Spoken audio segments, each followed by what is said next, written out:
Welcome to Jesus Reading from the Lord channel, a daily spiritual nourishment from God's Word. Enjoy watching! Isa sa mga pinakamalaking sagabal sa katahimikan ng loob yung pag-aalala. And many people are master warriors. In fact, there are some people who even worry that they are not worried. So, ba't kaya hindi ako nag-aalala? Bakit ako tahimik? At yun ay kinakabagabag ng iba. And one of the main teachings of the Lord Jesus is that we should not worry. Atit mong babalikan yung chapter na yan, madalas ay nalilimutan ng tao, kaya nawawala yung kanilang kapayapaan. Why we should not worry. Heavenly Father, thank you for your goodness, for your mercy and kindness to us. Salamat sapagkat kayo ang nagtitipon sa amin upang kami biyayaan ninyo at bigyan kami ng pagkakataong handugan kayo ng mga awit, sayaw, papuri, pasalamat, maging na aming mga ikapo at mga handog sa iyo, Panginoon. Truly, it's a very beautiful exchange when we meet you, Lord, and when we worship you because you give us and we also give you. Salamat sapagkat ito ay isang circle of relationship, O God. At salamat sapagkat kami hinahayaan nyo, pinapayagan nyo na maging participant in this wonderful exchange. Now we ask you, Father, to please bless us. Turuan nyo po kami, papagliwanagin ang aming isip. Yung mga dati na naming alam, lalo nyo pang patingkarin at patibayin sa aming loob. At yung mga bago na mga magiging kaalaman, turuan nyo kami na ito ay maunawa, maipamuhay. May your mercies be upon us at ang aming dalangin, Panginoon, ang amin pong pag-aaral, ang aming paglapit sa inyo ay maging pagpapala. Sapagkat napakainang Panginoon na kayo ay aming lapitan. Be with us, speak with us, use your servant as your instrument. In the name of Jesus we pray. Matthew 6, 25 to 34 is a very, very well-read chapter which we will attempt to read and to find fresh insights and meaning from. Therefore, I tell you, sabi ng Panginoong Jesus, do not worry about your life, what you will eat or drink, or about your body, what you will wear. Is not life more important than food, and the body more important than clothes? Look at the birds of the air. They do not sow or reap or store away in barns, and yet your heavenly Father feeds them. Are you not much more valuable than they? Who of you, by worrying, can add a single hour to his life? And why do you worry about clothes? See how the lilies of the field grow. They do not labor or spin. Yet I tell you that not even Solomon in all his splendor was dressed like one of these. If that is how God clothes the grass of the field, which is here today, and tomorrow is thrown into the fire, will he not much more clothe you, O you of little faith? So, do not worry, saying, what shall we eat? Or what shall we drink? Or what shall we wear? For the pagans run after all these things, and your heavenly Father knows that you need them. But seek first his kingdom and his righteousness, and all these things will be given to you as well. Therefore, do not worry about tomorrow, for tomorrow will worry about itself. Each day has enough trouble of its own. And may the Lord bless us through the reading of this very, very popular part of the New Testament. Ang Panginoong Jesus ay nagtuturo na hindi daw dapat mag-alala ang tao at inisa-isa niya kung bakit. We should not worry according to Jesus because, well, according to the Bible, because Jesus said so. E sabi niya, huwag daw tayo mag-alala. At siguro naman ay pwedeng pagtiwalaan ng Panginoong Jesus sa kanyang mga sinasabi at itinuturo. Kung ulitin natin, Matthew 6:25, therefore I tell you, do not worry about your life, what you will eat or drink, and about your body, what you will wear. Mapapansin nyo na ito ang pinaka-basic. Do not worry about what you will eat or drink. Kapag sinabi na hindi ka dapat mag-alala sa kakainin mo at yung iinumin, sa yung isusuot, which is very basic and fundamental to life, ano pa ang natira na pwede mong ipag-alala? Kasi ang talaga naman, when all the chips are down, what's important is to survive, to live, to eat, and drink, and be clothed, so that you might be protected against the harshness of the elements. Pero pag yun na mismo, ang sinabi ng Panginoon, huwag mong alalahanin, wala na siguro natin ang dapat pang alalahanin. Kaya sinasabi ko sa inyo, huwag kayong mabalisa tungkol sa inyong kakainin at sa inyong iinumin upang kayo mabuhay o kaya tungkol sa susuotin ng inyong katawan. And why should we not worry about these things? Because life is important, very especially to God, who is the author, creator, giver, and sustainer of it. Sabi, hindi ba mahalaga ang buhay? At ang buhay ay mas mahalaga kaysa sa pagkain o inumin. At ang mga katawan ng tao ay higit na mahalaga kaysa kasuotan. At kung nagawa na, nalikha na ng Panginoon yung buhay, yung katawan, hindi pa ba niya ibibigay yung mga kasunod na kailangan nito? Alam nga namang binigyan ka niya ng sikmura para kagutumin, binigyan ka ng katawan para kapayagang maginaw o sobrang mabasa, kung may binibigyan ka rin ng kasuotan na magiging protection mo sa iba't ibang uri ng panahon, at ganoon din naman, binigyan ka ng katawan, siyempre bubuhayin ka. It follows. The logic says, God gave you a body, God thought of sustaining that body and feeding that body. So why are you going to over-worry about it? Binigyan ka ng katawan, siyempre, binigyan ka ng Panginoon ng mga kakayanan at mga kasangkapan para ang katawan na yan ay maalagaan. Because life and the body are important to God, He will provide for their needs. And in this case, food and clothing. Why else should we not worry? Jesus said, because it is useless to worry. Baliwala. Walang katuturan, walang mararating, walang magagawa ang pag-aalala. Matthew 6:27, who of you, by worrying, can add a single hour to his life? Oo nga naman. Kahit anong gawin mong pag-aalala, pag-iisip, magpatiwa-tiwari ka dyan, magpagulong-gulong ka, hindi mo naman kayang dugtungan ng buhay mo kahit isang oras eh. So bakit ka pa nagpapagod mag-alala? Sino sa inyo ang makapagpapahaba ng kanyang buhay ng kahit isang oras sa pamamagitan ng kanyang pagkabalisa? Therefore, worrying is a waste of time. It is a waste of energy. And why else is it not good to worry? Because it is not appropriate for God's people to do so. Hindi bagay sa mga anak ng Diyos, sa mga nananalig sa Diyos, ang pag-aalala. Matthew 6:32, for the pagans run after all these things, and your heavenly Father knows that you need them. Hindi ba't ang mga hentil ang nababahala tungkol sa mga bagay na yan? Sabi ni Jesus. Alam na ng inyong Ama na nasa langit na kailangan ninyo ang lahat ng yan. So, mas matibay ang pananalig sa Diyos, mas kakaunti ang nagiging pag-aalala. At ang ganap na pananalig ay magiging ganap na kawalan ng pag-aalala. The two are inversely proportionate to each other. The more you believe, the less you worry. So the more you worry, it means that the less you really believe. Sabi, ganun lang ba yun? Naniniwala ako sa Diyos, therefore, hindi na ako mag-aalala. Therefore, miraculously or magically, magkakaroon ako ng pagkain, magkakaroon ako ng damit. May logic pa rin po yun. Hindi ganun lang yun. We should not worry because we should be busy with the truly important, with the truly positive and useful preoccupations. Sabi sa Matthew 6:33, but seek first His kingdom and His righteousness, and all these things will be added to you. Hindi naman lalaglag sa langit yung pagkain, hindi lalaglag mula sa ulap yung damit, yung inumin. Sabi niya, huwag kayong mag-alala sa kakainin, iinumin, isusuot. Yun lang walang pananalig ang gumagawa niyan. Kayo, dahil may pananalig, ang unahin ninyo ay ang pagharian kayo ng Diyos. Hanapin ninyo ang kanyang kaharian. Seek first His kingdom and His righteousness. Now, what does that mean? Apparently, the key to understanding the teaching of not having to worry is in this instruction. So, para hindi kayo mag-alala, unahin niyo munang hanapin ang kanyang kaluwalhatian at ang kanyang katwiran. So, ang taong naghahanap ng kaluwalhatian, ng kaharian, ng katwiran ng Diyos, ay hindi kailangan mag-alala. Bakit? Because seeking God's kingdom and righteousness, which means being godly and righteous, includes working. It includes doing fruitful things that answer our needs. Being godly, seeking God's wisdom, righteousness, means working, which in turn brings provisions.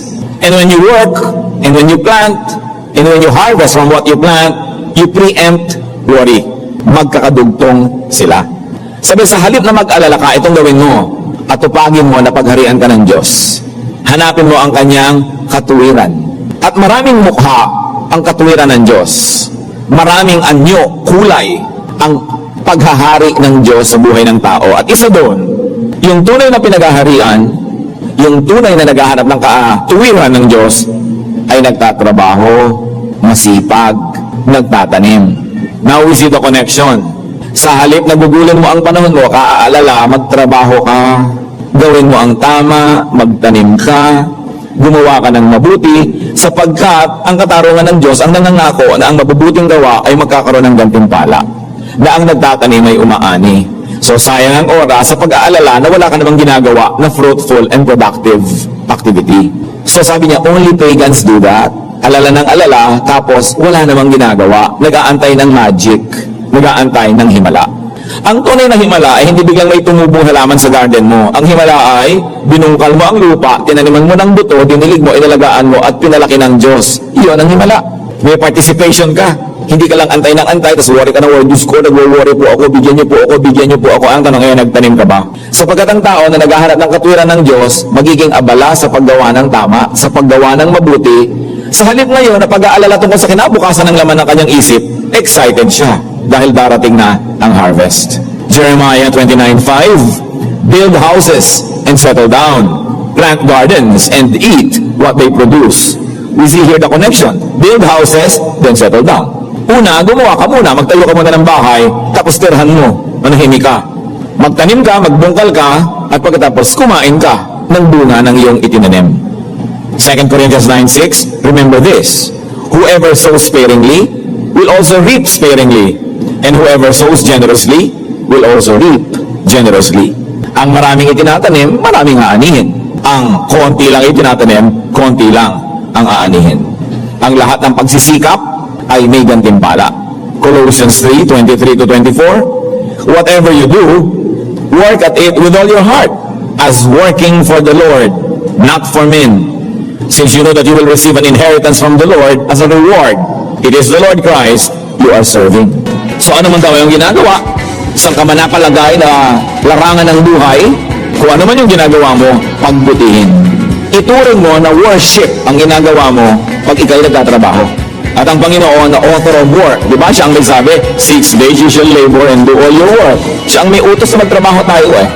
At nung bumukas ang tabing ng Biblia sa Genesis, ang inabutan nating Diyos sa entablado ay Diyos na nagtatrabaho, bumilikha, gumagawa. So ang pagsamba sa Kanya ay hindi lang pagtataas ng kamay at pagsasabi ng hallelujah, pagsayaw-sayaw, pagkanta-kanta, sa magamat pagsamba yon sa isang official program. Ang pagsamba sa Kanya ay paggawa rin ng mabuti. Sapagkat ikinalulugod niya yon at sumasamba naman talaga tayo sa Diyos, ang layunin lang ay bigyan siya ng kaluguran. Kaya nauwitan natin siya dahil mahilig siya sa musika. Sinasayawan natin ng Diyos dahil mahilig siya sa sayaw. Dinadala natin ang ating mga offering, mga handog, dahil yun ang gusto niya, na tayo ay nagbibigay sa Kanya ng ganun, utos niya at kinalulugod niya. So ganun din kung nagtatrabaho tayo, nasisiyahan siya. So ang sinasabi niya, pag nagtatrabaho ka, ang busy-busy mo na, nauubusan ka ng oras mag-alala. Pagod ka na eh. At kung may maiisip ka man, matapos ka magtanim, ang iniisip mo na, hindi yung naku magugutom ako bukas, kundi bukas may aanihin ako. On that merit, and because of that, Jesus says, don't worry. Tandaan natin mga kapatid dyan, hindi lang basta sinabi ng Lord na don't worry. Merong kakambal, seek first His kingdom and His righteousness, and you don't have to worry. And let me be emphatic, working, planting is part of seeking God's righteousness. It is participating in God's economy. Pati nga si Paul, sabi niya, if anyone does not work, let him not eat. You want to participate in the eating part? You participate in the working part. That's how God's economy works. You participate, may tanim ka. And if you work well, if you took care of today, tomorrow would be all right. Tomorrow would take care of itself. If you kept on doing your best, well, it's not always true that the best will happen to you, but one thing is sure, the worst won't happen to you if you keep doing your best. And you increase your opportunity and chances at getting what is good for you by increasing your planting. Kaya ang sabi sa Matthew 6:34, therefore, do not worry about tomorrow, for tomorrow will worry about itself. Each day has enough trouble of its own. Kaya nga huwag niyo ikabalisa ang para sa araw ng bukas. Dahil ang bukas ang bahala sa sarili nito. Sapat na ang mga suliranin sa bawat araw. At anong po problemahin sa araw na ito? Magtanim, magtrabaho. Pag ginawa mo yon, inatupag mo yung ngayon, huwag mo nang problemahin yung bukas. Pagdating ng bukas, may harvest ka. Kaya sabi, huwag mo na isipin yung bukas. Ang isipin mo, yung ngayon. Pag ginawa mo yung tama ngayon, okay ang darating na bukas. So instead of thinking about the troubles that will yet happen tomorrow, attend to the right troubles, if you can call them troubles. In other words, attend to the right concerns, attend to the right business, to the right work of today. Pati yung pag-aalala, magiging mabuti kaya ang anak ko, magiging maganda kayang kinabukasan niya, hindi yun iisipin kung matanda na siya. Gawin mo yung tama habang bata pa yung anak, apo, pamangkin, whoever. Sinasabi din naman yan sa Biblia, be godly when you are young. In your old age, you'll be all right. It will take care of itself. Ecclesiastes 12:1.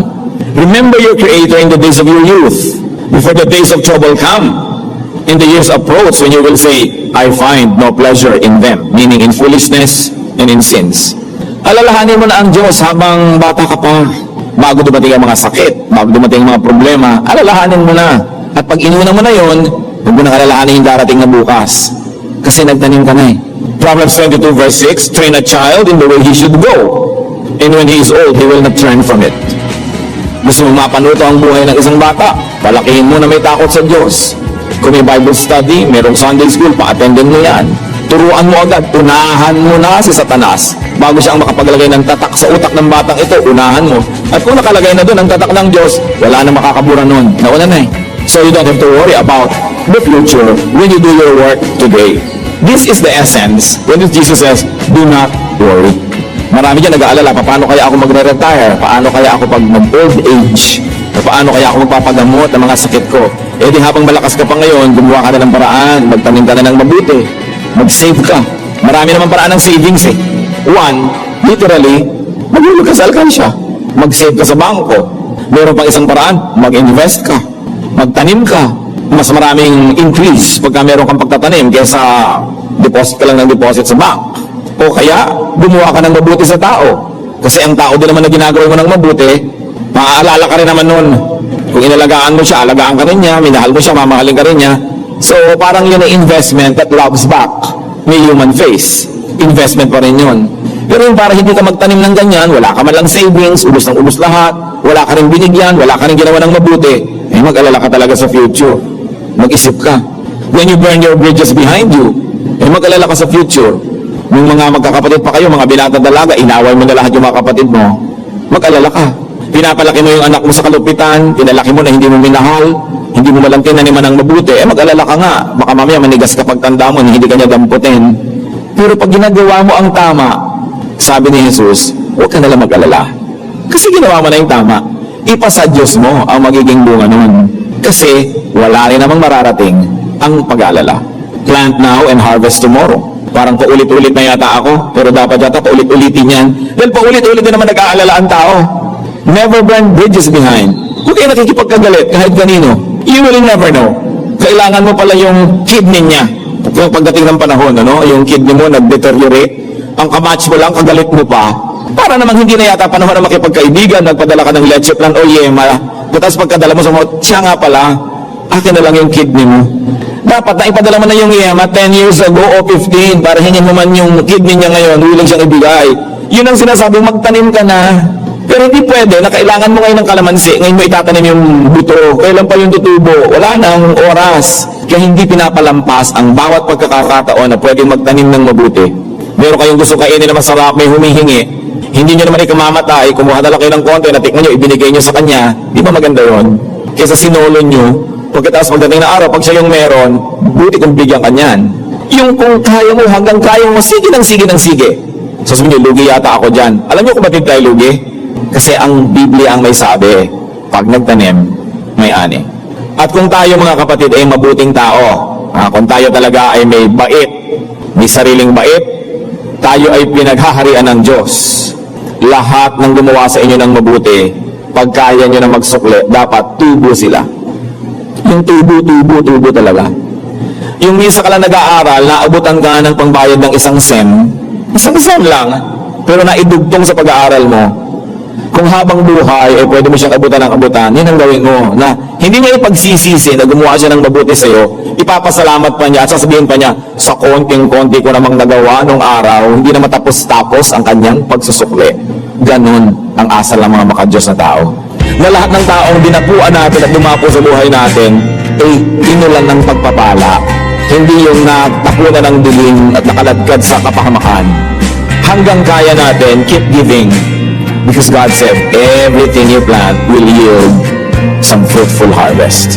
How not to worry about future needs? Work now. And it is never too late. Kahit pa sabihin ninyo, may edad na ako, paano pa? It's still never too late. Hindi kailanman huli ang gawang mabuti. Aani at aani ka niyan. Psalm 126 verse 5, He who goes out weeping, carrying seed to sow, will return with songs of joy, carrying sheaves with him.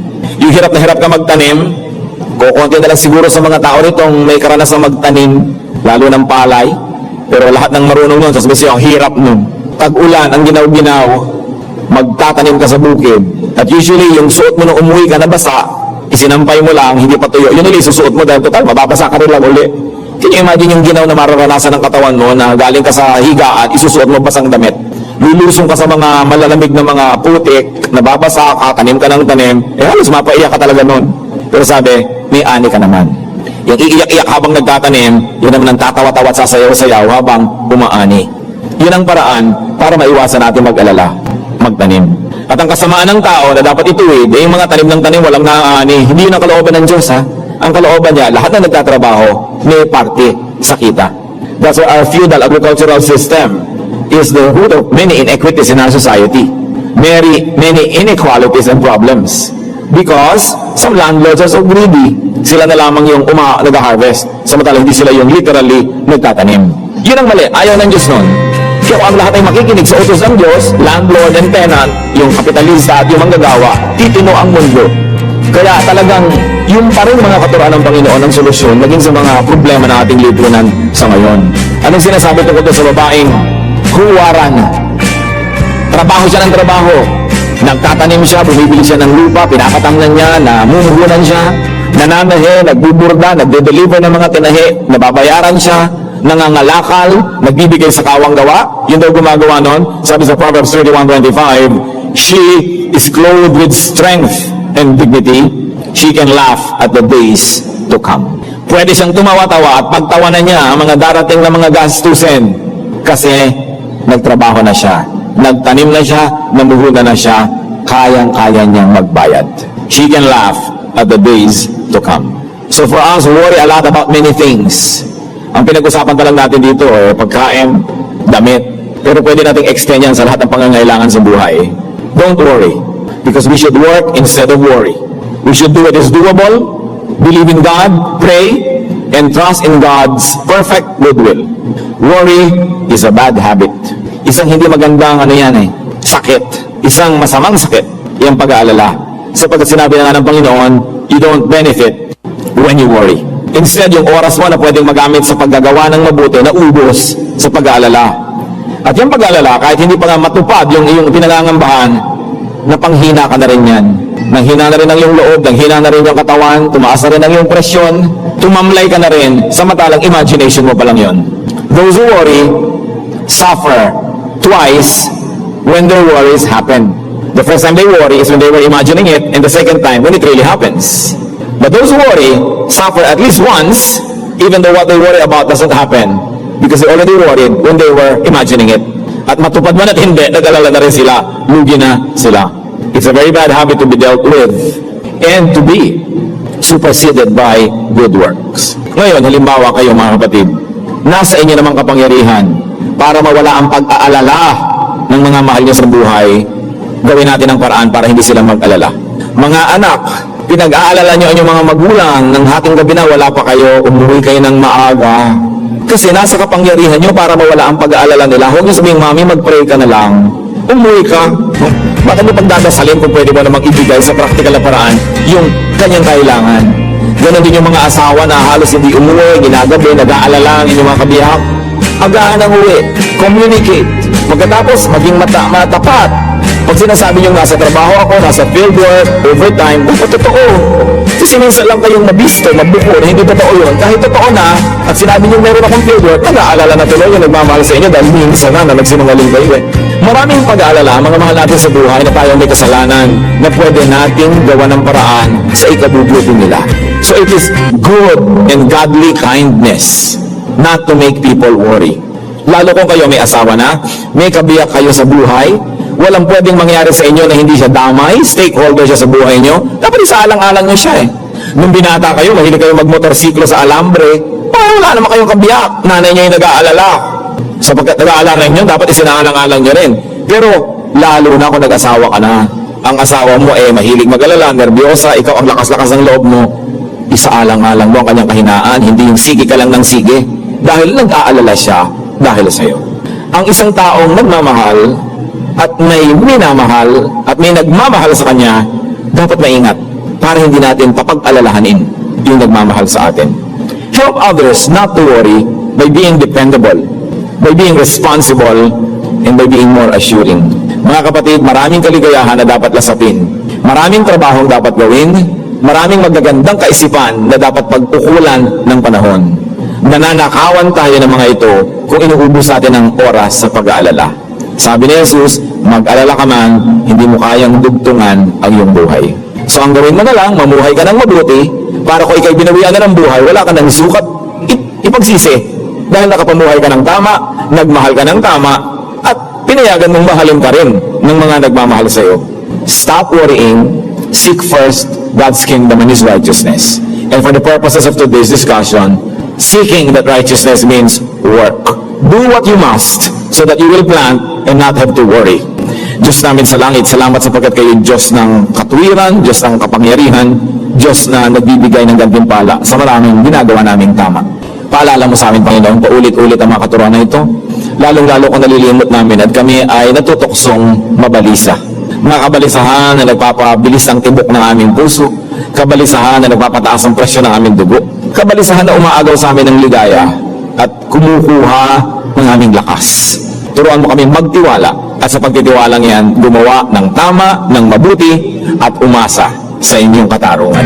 Magbulay-bulay tayo mga kapatid, lalo mga mahilig mag-alala, ano bang pinag-aaralan nyo sa buhay?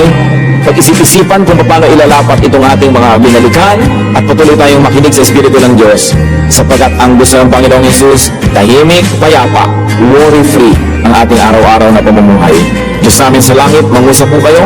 Sa katahimigang ito, kami po inyong katagpuin ayon sa mga personal naming kalagayan at mga personal naming mga ipinag-aalala.